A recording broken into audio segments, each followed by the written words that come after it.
안녕하세요. 저는 페넬로페고요. 이거는 대성당입니다. 오늘은 제가 호스텔에서 리셉셔니스트를 하는데 리셉셔니스트로서 무슨 일을 하는지 궁금해 하실 분들을 위해서 이렇게 카메라를 켜봤습니다. 그리고 저 여기서 렌즈를 샀는데요. 너무 좋네요. 안경 다리가 휘어서 충동적으로 렌즈 샀는데 마음에 듭니다. 그래서 오늘은 리셉셔니스트로서 제가 무슨 일을 하는지 한번 소개해보도록 하겠습니다. 첫 번째로 리셉셔니스트는 호스텔에서 손님들 호스텔 이용을 도와주는 사람을 의미하는데요. 저는 이전에 서빙 알바, 편의점, 카페 이런 건 해봤는데 호스텔에서 일한 적은 처음이거든요. 한국에서도 안 해본 리셉셔니스트를 스페인에서 처음 해보게 됐다. 서비스업 하는 거를 좀 좋아해가지고 리셉셔니스트로 온 것 같아요. 그리고 저는 사람 내향인이긴 하지만 사람들 만나는 것도 좋아하고 사람들이랑 같이 일하는 그런 분위기를 좋아해서 리셉셔니스트로 선택을 하게 된 것 같아요. 저는 워낙 사람들 도와주는 거를 직업으로 갖고 싶어서 리셉셔니스트를 하게 됐어요. 그리고 리셉셔니스트는 무슨 일을 하냐? 저는 근무하는 날마다 일하는 내용이 조금씩 다른데요. 보통 저는 아침 근무 아니면은 오후 근무를 해요. 물론 밤에 근무하시는 분도 있고 아침 근무를 하면은 아침 저희가 조식을 하거든요. 조식을 관리해요. 뭐 떨어진 거 채우고 조식 처음 드시는 분들한테 접시 이거 쓰시면 된다. 다 드시고 나서 여기다 올려주시면 된다. 이거 사용하시면 된다. 이런 거를 소개해드리고 저희가 조식을 먹으려면은 팔찌 있어야 되거든요. 팔찌 체크하고 팔찌 없으신 분들은 드리고 그런 일을 하고요. 아침에는 그 일을 중점적으로 해요. 왜냐면은 어떤 날에는 주방 직원분들이 그 일을 하시기도 하는데 주방 직원분들이 늦은 시간에 출근하시는 날에는 리셉셔니스트가 보통 그 일을 합니다. 근데 일이 어렵진 않아요. 어렵진 않고 보통 체크아웃을 많이 해요. 체크아웃 도와드리고 체크아웃 하고 나서 짐을 맡겨드리는 서비스를 하고 있는데 그 짐을 맡겨드리는 걸 하거나 짐 찾으러 오시면은 찾아드리거나 그런 거 하고 부지런하게 체크인 하러 오신 분들 체크인 도와드리고 그런 일을 합니다. 그리고 저희가 다른 사이트에서 숙소 예약을 하면은 메일이 와요. 저희가 사용하는 시스템에다가 고객의 예약 정보를 정리해서 올려놓거나 이메일에 답장을 하거나 그런 일을 주로 하고요.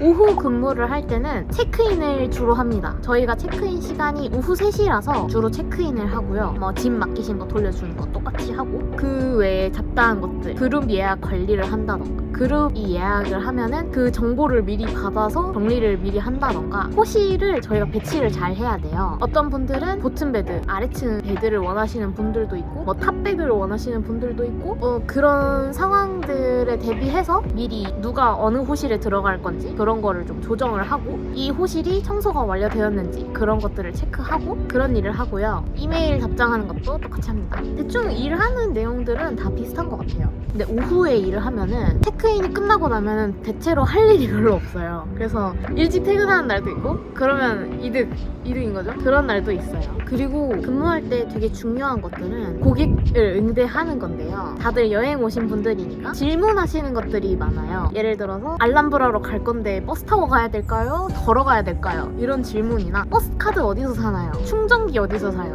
콘센트 컨버터 어디서 사요? 이런 질문들을 보통 받습니다. 저는 초반에 그게 조금 어려웠던 것 같아요. 저도 여기 온 지 얼마 안 됐고 저도 외국인이라서 저 아는 게 하나도 없거든요. 저는 항상 다른 분이랑 같이 일해요. 제가 스페인어를 못하기 때문에 다른 분께서 좀 잘 알고 계시니까 어떻게 대답하는지 미리 들어놓고 머릿속에 입력을 해서 저도 전달해드립니다. 그리고 제가 스페인어를 못한다고 말씀드렸잖아요. 그래서 저는 스페인어로 고객을 응대할 수 없습니다. 물론 체크아웃 같은 경우에는 방 번호, 그분의 성함 이 정도만 알면은 체크아웃은 바로 할 수 있어요. 근데 그 외의 것들은 제가 소통하기 어려워하기 때문에 제 옆에 계신 사수님께 토스를 합니다. 그래서 제가 여기 와서 제일 먼저 알게 된 표현이 No habla español, hablo español. Un momento, por favor. 이거를 제일 먼저 습득했습니다. 그래야 손님도 당황하시지 않고 저도 난감하지 않기 때문에 그 표현을 제일 먼저 알아갔습니다. 저는 영어나 한국어로 소통을 많이 하는 것 같아요. 왜냐면 한국 분들이 되게 많이 오시거든요. 저희 호스텔에. 그래서 한국 분들이 오시면은 제가 한국어로 응대하는 게 그분들한테도 편하고 저도 편해서 한국어로도 보통 응대를 많이 하는 것 같아요. 제가 사실은 아직도 영어로 방을 사용할 때 룰을 설명해 드리는 게 조금 어렵거든요. 버벅거리기도 하고 막 나도 내가 뭐라고 하는지 까먹을 때도 있고 그런 상황이 많은데 일을 하면서 조금씩 늘고 있는 것 같기는 해요. 열심히 연습은 하고 있습니다. 이 위험 대처라고 해야 되나? 순발력이 조금 필요한 것 같긴 해요. 가끔 영어 악센트가 강하신 분들은 제가 가끔 잘 못 알아듣기도 해요. 그래서 이 눈치가 굉장히 중요합니다. 이 사람이 뭘 원하는지 눈을 읽어서 마음을 읽는 그 능력, 이걸 조금 활용할 필요가 있다. 저는 아침 근무를 하면은 8시 출근해서 1시 퇴근하고, 오후 근무를 하면은 3시 출근해서 8시 퇴근하고 5시간 일하거든요. 그런 식입니다. 주에 보통 5일을 일하고 이틀을 쉬어요. 이게 국룰인데 어떤 날에는 주에 나흘 쉬는 날도 있고 뭐 이틀 일하고, 주에 5일 일하고 이틀 쉬는 날도 있고, 이렇게 왔다 갔다 하는 것 같아요. 유동적으로. 한 달이 시작하기 전에 타임테이블을 먼저 주세요. 타임테이블을 주시면은 제가 그거에 맞춰서 뭐 이날은 어떻게 하고 이날은 어떻게 하고 이런 식으로 계획을 하게 되는 것 같아요. 스페인을 선택하게 된 이유는 제가 선택지가 크게 2가지 있었는데 호주 아니면 스페인이었거든요. 호주는 명상센터, 요가센터 같은 데서 일하는 거였고, 스페인은 리셉셔니스트였는데, 저는 개인적으로 이 워홀을 가는 김에 다른 나라도 여행을 많이 하고 싶었어요. 그리고 제가 종이의 집을 굉장히 감명 깊게 와서 스페인에 대한 로망이 있었다 그래야 되나? 스페인 은행도 가보고 싶고 그런 로망이 있었어요. 그래서 언젠가 스페인을 가고 싶다라고 생각을 하고 있었는데, 스페인을 갈 기회가 왔으니까 이거 마다할 수 없잖아요. 그래서 스페인에 왔습니다. 이거는 스페인의 특성인 것 같은데, 이게 스페인 사람들이 굉장히 프렌들리해요. 굉장히 열려있고, 얼마 전에 저랑 같이 일하는 동료가 있는데 그 동료가 자기 집에 놀러 오라고 하는 거예요. 자기 동네로, 다른 도시에 있는 자기 본가로 놀러 오라고 하는 거예요. 그래서 한국에서 막 저는 그런 적이 없었던 것 같거든요. 내 집은 너무 내 사적인 공간이고, 내가 아무리 친한 친구라 해도 우리 집에 데려오는 게 쉬운 일 아니라고 생각하거든요. 내향인이라서 그런지는 모르겠는데, 스페인 사람들은 굉장히 프렌들리하고 되게 사람들도 살갑고 굉장히 친절하고 다정하고 적극적이고, 그 점이 굉장히 좋은 것 같아요. 한국에서 느껴보지 못했던 이 감정이랄까? 제가 외국인의 입장으로서 스페인은 정말 따뜻한 나라인 것 같아요. 저는 그 부분에서 너무 좋습니다. 그리고 저는 휴일에 무엇을 하냐? 휴일에 굉장히 다양한 걸 합니다. 하루 종일 넷플릭스를 보는 날도 있어요. 유튜브 보는 날도 있고, 하루 종일 시간을 버리는 날이 있어요. 딱히 유명하지 않은 구역으로 가서 산책을 한다던가, 아니면 뭐 그냥 정처 없이 걸어 다닌다던가, 뭐 늦잠을 잔다던가, 이런 걸 하고, 도서관에 간 적도 있다. 도서관에 간 적도 있고, 게임을 할 때도 있어요. 게임하기도 하고. 제가 한국에서는 그렇게 게임을 자주 하지 않았는데 갑자기 여기 와서 하고 싶어져가지고 친구랑 게임하고, 아니면 지금처럼 영상을 찍는다던가, 포스팅을 한다던가, 책을 읽는다던가, 여행을 가기도 하고요. 새로운 사람을 만나기도 해요. 저는 제가 새로운 사람을 어떻게 만나는지에 대해서는 다음 영상?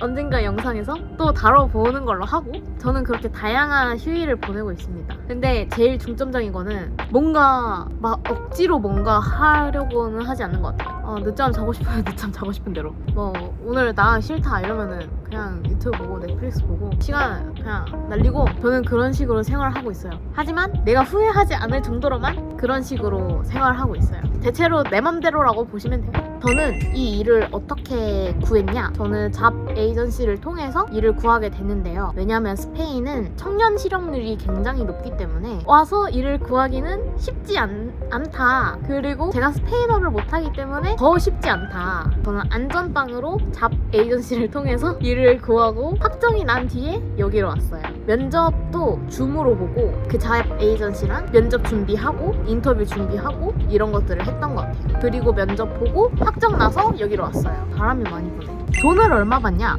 돈 안 받습니다.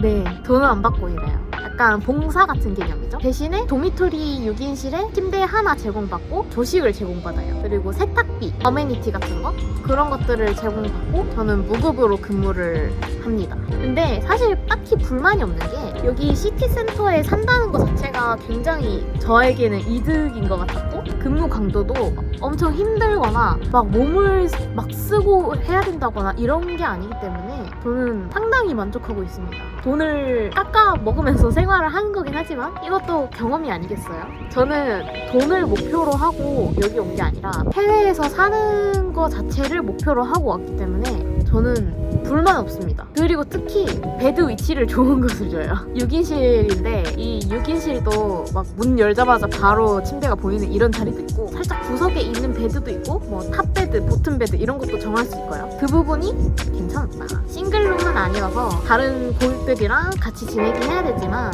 저는 기숙사 생활도 사실 전에 안 해봤거든요. 약간 걱정은 했으나 저는 의외로 다른 사람들이랑 같이 지내는 것에 막 거리낌이 없는 사람이라는 걸 여기 와서 깨달아서 불편한 거는 딱히 없었던 것 같아요. 근데 예민하신 분들은 힘들 수도 있다. 그리고 불편한 게 있다 하면은 샤워하는 거 공용 샤워실이기 때문에 조금 부지런할 필요가 있다. 아침 근무가 있는 날에는 조금 부지런해야 할 필요가 있다.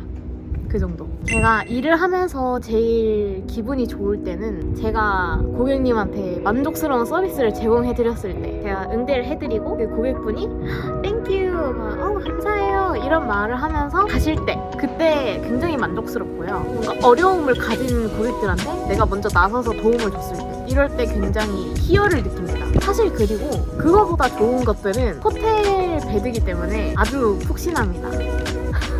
침대가 푹신하고요. 이불이 따뜻하고 그 아시죠? 호텔의 두벳이라고 해야 되나? 이거 굉장히 중요하거든요. 그 딱딱한 이렇게 누르면 안 들어가는 그런 매트리스 말고 이렇게 딱 누르면 이렇게 들어가는 매트리스 있잖아요. 저는 그게 너무 좋습니다. 그리고 조식이 뷔페식입니다. 저 너무 행복해요. 그리고 시티센터가 근처에 있기 때문에 관광지 같은 데 가고 싶으면 얼마 안 걸려서 금방 갈 수 있고 이 주변에 뭐 타파스 아니면 뭐 생활용품점, 쇼핑몰 이런 것들이 굉장히 잘 돼 있어서 그런 부분들이 전 굉장히 좋은 것 같아요. 생활하는데 불편함이 없는 게 정말 크다. 그리고 오후 시간대가 굉장히 한가하다고 말씀드렸잖아요. 그럴 때마다 옆에서 일하는 사람이랑 노가리를 까거든요. 저는 그 시간이 제일 좋습니다. 일하면서 그냥 노닥거리고 시덥잖은 얘기하고 뭐 어디 관광지에 갔다 왔는데 그게 너무 예쁘더라, 뭐가 너무 맛있더라 이런 얘기하는 게 저는 제일 좋습니다. 수다 떠는 시간이 제일 좋고요. 그리고 제 소소한 행복인데 이렇게 손님이 들어오시면은 제가 캐치를 합니다. 이 사람이 한국 사람인지 아닌지 딱 보고 한국 사람이다 싶으면은 제가 먼저 안녕하세요 라고 인사를 해요. 물론 맨 처음에는 헬로라고 먼저 하고 그 다음에 한국 사람인 것 같은데 라는 생각이 들면은 안녕하세요 라고 한단 말이야. 그러면은 이 다양한 한국 분들의 리액션을 볼 수 있거든요. 어떤 사람들은 네 이렇게 말씀하시는 분도 있고 어떤 사람은 한국 분이고요? 이런 식으로 리액션 하시는 분들도 있어요. 그래서 저는 그 리액션을 보는 걸 굉장히 즐깁니다. 그것도 제 큰 행복 중에 하나고요. 일하면서 너무 힘든 거 스페인어 안 되는 거 너무 힘들어요. 너무 힘들어요. 왜냐면 직원분들은 다 스페인 분들이기 때문에 서로 얘기할 때는 스페인어로 얘기를 해요. 근데 저는 스페인어를 못하니까 같이 있어도 그냥 듣기 평가하고 있는 거예요. 듣기 평가하고 있어. 그러면서 내가 아는 단어가 나오나 안 나오나 귀를 열고 있습니다. 근데 이게 정말 기가 빨리는 시간이에요. 알아듣지도 못하는 내용을 알아듣기 위해서 굉장히 머리를 굴려야 되고요. 일할 때도 마찬가지로 제가 스페인 분들에게 인사할 때는 Hola, buenos días 이렇게 인사를 하는데 제가 이렇게 인사를 건네면 스페인 분들께서 갑자기 얘기를 시작해요. 스페인어로. 그러면은 머리가 하얘지거든요. 그때 굉장히 난감하기도 하고 제가 도움을 드리지 못하는 것 같아서 속상합니다. 그런 상황들이 있어요. 스페인어를 공부를 하고는 있는데 이제 한 달 됐거든요. 딱히 할 줄 아는 말은 없어요. 그래서 미리 조금 공부를 하고 올 걸 그랬다라는 후회는 조금 있지만 뭐 어쩌겠어요. 이미 왔고 이미 한 달이라는 시간이 흘러버렸고 네 뭐 열심히 하는 게 최선이겠더라고요. 그리고 힘든 거 외식비가 비싸요. 외식비가 비싸서 대체로 제가 요리를 해먹는단 말이에요. 근데 제가 요리를 진짜 못해요. 요리를 진짜 못해서 제가 하는 음식을 먹으면 살짝 우울해질 때가 있습니다. 약간 이게 무슨 네 맛도 내 맛도 아니고 제가 입맛이 까다롭지 않은 편인데도 불구하고 이 살짝 침울해집니다. 그 점이 조금 힘들다. 한식이 그립거나 막 이러진 않은데 그냥 맛있는 음식이 그리울 뿐. 조금 쿨타임이 차면은 외식을 하러 가기도 해요. 그래도 그나마 다행인 거는 제가 지내고 있는 그라나다 같은 경우에는 다른 스페인 도시들은 안 그런 걸로 아는데 술을 시키면 타파스가 무료로 제공이 되거든요. 그라나다만의 최대의 장점이랄까? 뭔가 맛있는 음식을 먹고 싶다. 아니면은 요리는 하기 싫고 배는 채우고 싶다 싶을 때 그냥 타파스 투어를 하는 겁니다. 그냥 가서 술 하나 시키거나 음료를 하나 시키면은 타파스를 그냥 주니까 그냥 그거를 먹고 식사를 땡치는 거죠. 그 점이 괜찮긴 합니다. 요리를 정말 하고 싶지 않다. 손 하나도 까딱하고 싶지 않다. 그런 날에는 꼭 타파스를 먹으러 가는 거죠. 여기까지가 저의 리셉셔니스트로서의 생활이었고요. 혹시 궁금한 게 있으시다면 댓글 남겨주시거나 인스타 DM 남겨주시면 제가 아는 선에서 최대한 답장 드리도록 할게요. 도움이 되셨길 바라며 좋아요, 구독, 좋아요 시청해주셔서 감사합니다. 저희는 다음 영상에서 뵐게요. 안녕.